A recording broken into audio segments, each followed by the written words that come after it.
So a lot of beginners think that reading sheet music is difficult or even unnecessary. But the truth is, it's one of the most powerful skills you can learn as a musician. In this video, I will break it down in a simple, practical way so you can start reading and playing piano music today. Okay, so first things first, what is music notation? It's basically the written language of music. So instead of words and punctuation, there are symbols and shapes and lines. These tell you the three main things you need to know: what notes to play, when to play them, and how to play them. So now that you know what music notation is, you may be wondering whether it's actually important to learn. You can certainly learn piano without reading, but the truth is that reading music gives you the freedom and the independence to play anything that you want. You don't have to hunt down video tutorials or spend hours trying to figure out a song by ear. And reading also helps you understand music more deeply because you actually learn the fundamentals of music theory through learning how to read. So quickly, let's just talk about what to know before you get started. So just as you learned how to speak and navigate words before you learned how to read, it's important to learn how to navigate the notes on the piano before learning how to read music. So let's quickly cover the basics. So most pianos have 88 keys, and the leftmost key is the lowest sound or pitch. And then the pitches get higher as you move to the right of the piano.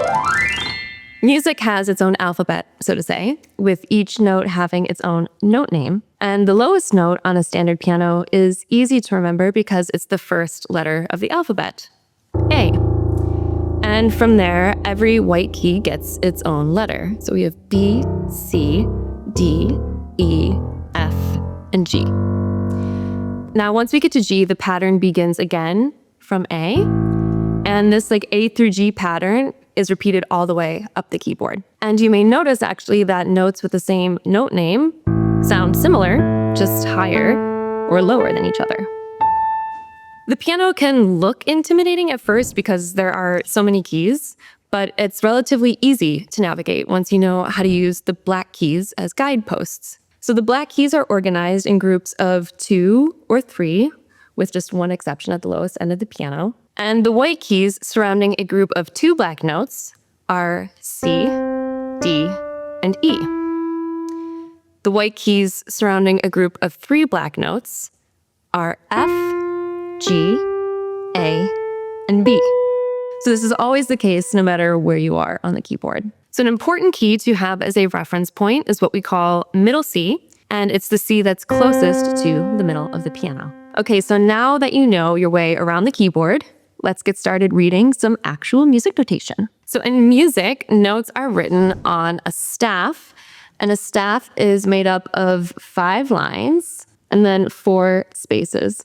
Sorry, my lines are so bad. Oh, I could try better. And a note can be placed either on a line or on a space. You can think of the staff almost like a ladder. So the higher a note is on the staff, the higher it is on the keyboard or to the right of the piano. Now, this line and space pattern of the staff can be extended in both directions with the addition of what's called ledger lines, which are tiny lines either above or below. So you might be wondering how the 88 notes of a piano can fit on just 5 lines and 4 spaces. A single staff doesn't seem like enough, right? Well, most piano music actually uses something called the grand staff, which is made up of 2 staves connected by a brace. Each staff has a symbol, known as a clef, at the beginning that gives each line and space a specific pitch tied to a single key on the piano. And the 2 most commonly used clefs in piano music are the treble and the bass clef. So the treble clef looks like a fancy cursive G, and it tells you that you're dealing with the higher notes on the piano. When you see the treble clef, it means that the lowest line is the E above middle C. Going up from there, we have F, G, A, B, C, D, E, and F. As I mentioned earlier, the staff can be extended in both directions with ledger lines. And in fact, our reference note, middle C, is a ledger line note. It's written 1 ledger line underneath the staff. It may feel like a lot to memorize all the lines and the spaces of the treble clef, but I can give you some helpful tips to make it easy. So I first mentioned that the treble clef looks like a fancy G. Well, this part of the clef actually curls around the line where the G above middle C sits. There's also a mnemonic that can help you remember the line notes. Every good boy does fine. And when it comes to the space notes, you can think face for the space notes. Now let's take a look at the bass clef, which looks like half of a heart with 2 dots on either side of the second line from the top. So when you see this, you know that you're dealing with the lower notes on the piano. So the top line of the bass clef is the A below middle C. And going down from there, we have G, F, E, D, C, B, A, and G.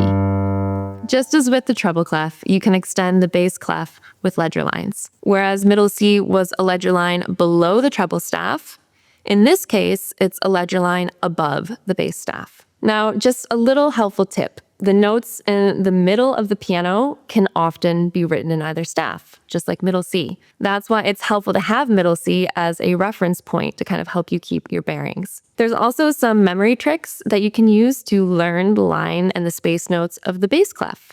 For example, for the line notes, you can think good bicycles don't fall apart. And for the space notes, you can think all cows eat grass. So now you know how to read a vast majority of the notes on the piano, but you may be wondering, what about the black keys? What are they called, and how do you know when to play them? Well, without any additional symbols, the notes on a treble or a bass clef just refer to the white piano keys. But there is a group of symbols called accidentals that can change these pitches by either raising or lowering a note. So one of the most common accidentals is the sharp sign. Now, when you see this, it raises a pitch by a half step, which is the distance from one key to the very next key, whether white or black. Another common accidental is the flat sign, which has the opposite function. It lowers a note by a half step. So G becomes G flat, A becomes A flat, etc. Now, there are other accidentals in music, but the sharp and the flat are the most common ones. So where do you see accidentals in sheet music? Well, they can be found in 2 places, in a single measure or block of music, or at the beginning of a staff. Now, if an accidental appears in a single measure, then it applies for the rest of that measure.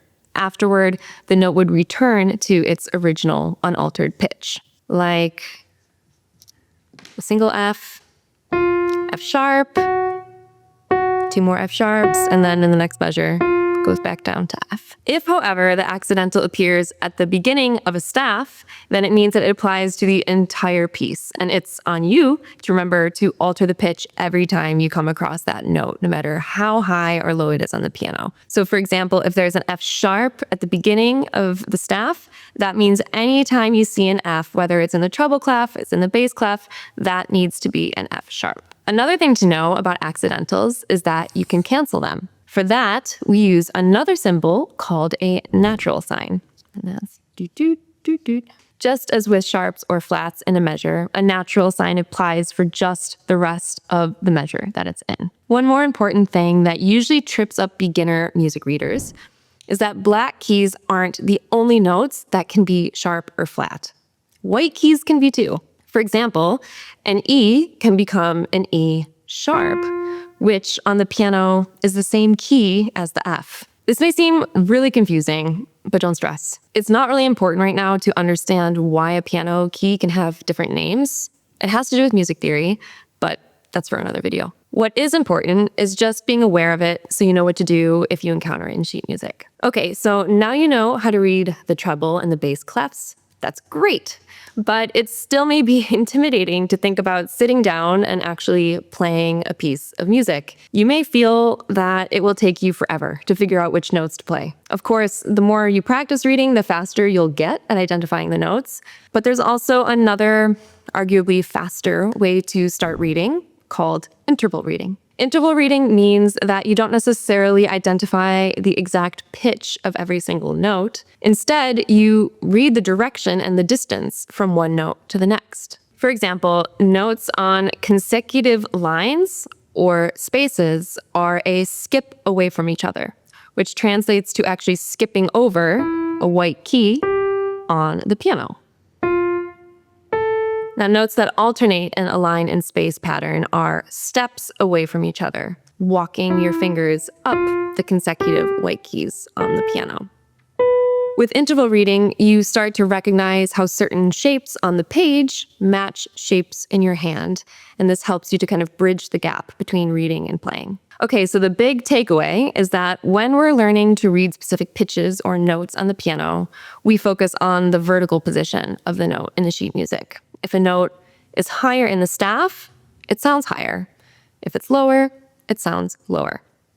So for pitch, we read up and down.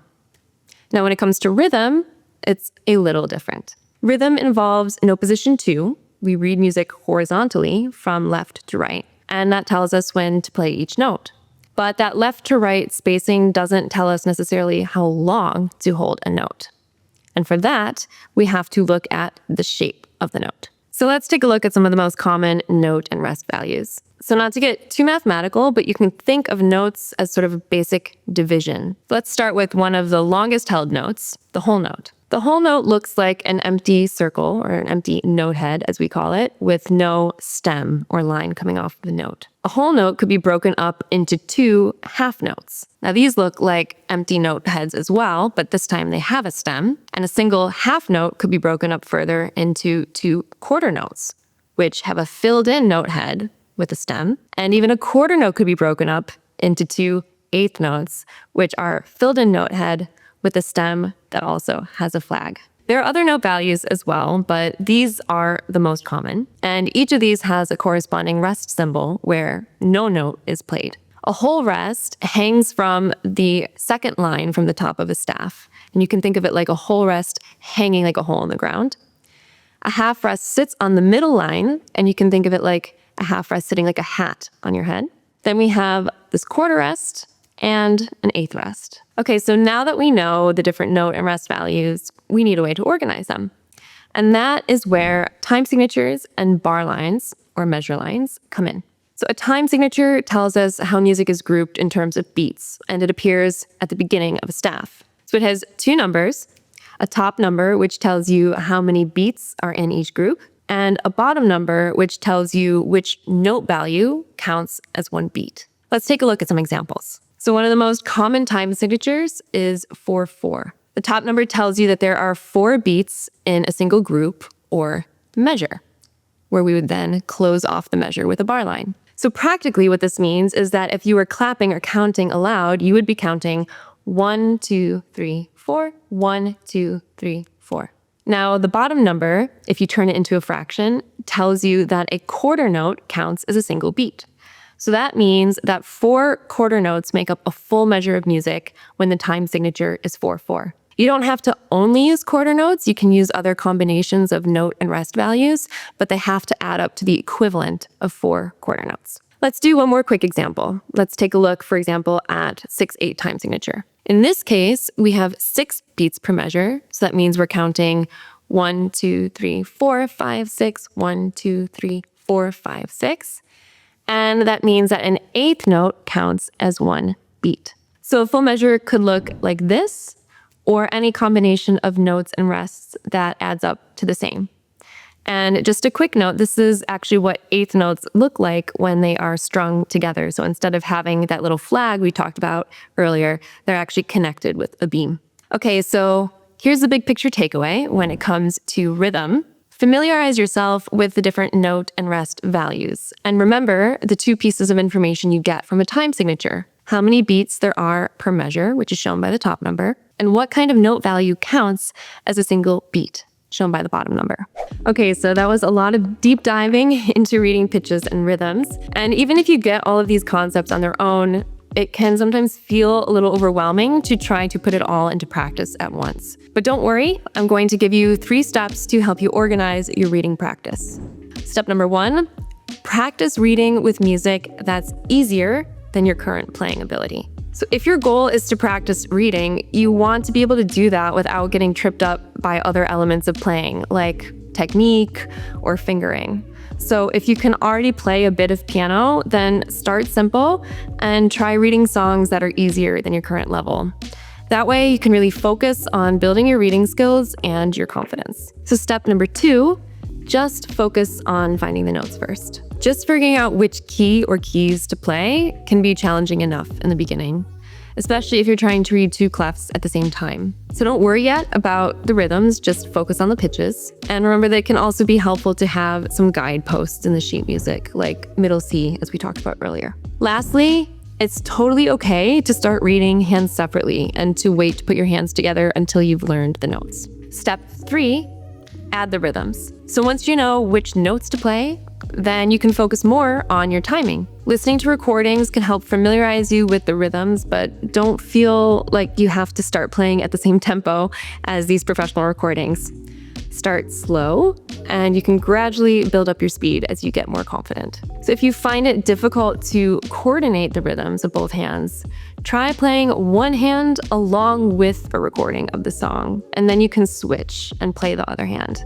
This exercise can help you internalize how one hand's rhythm fits into the overall pattern, and it also trains you to be able to focus on multiple things at once, which you really need to be able to do when your hands are doing their own thing. Okay, so what's our takeaway? What do you actually need to start reading? So to begin reading piano music, focus on these 3 things. Number 1, identifying the notes of the treble and bass clefs. Number 2, knowing what to do if you see accidentals in the sheet music. And number 3, understanding basic note lengths and time signatures. And that's honestly enough to start playing the vast majority of music out there. I know reading sheet music might seem overwhelming at first, but once you understand the basics, it's really a powerful tool. Just start simple, practice consistently, and focus on progress, not perfection. If you want to get started practicing your sheet music reading, Flowkey has thousands of songs of all different levels that you can practice with. We also have wait mode, which will actually wait for you to find the right note before it moves on. If you're interested, it's free to get started. Just check out the link in the description box. If you want to keep building on this, then this is the video to watch. It's a complete beginner practice routine. 20 minutes a day, covering warm-up, technique, and real songs in the right order for the right amount of time. Because knowing how to read music is one thing, but knowing how to practice it consistently is what actually gets you playing. So again, you can check out that video right here. Thanks for watching, and we'll see you in the next one.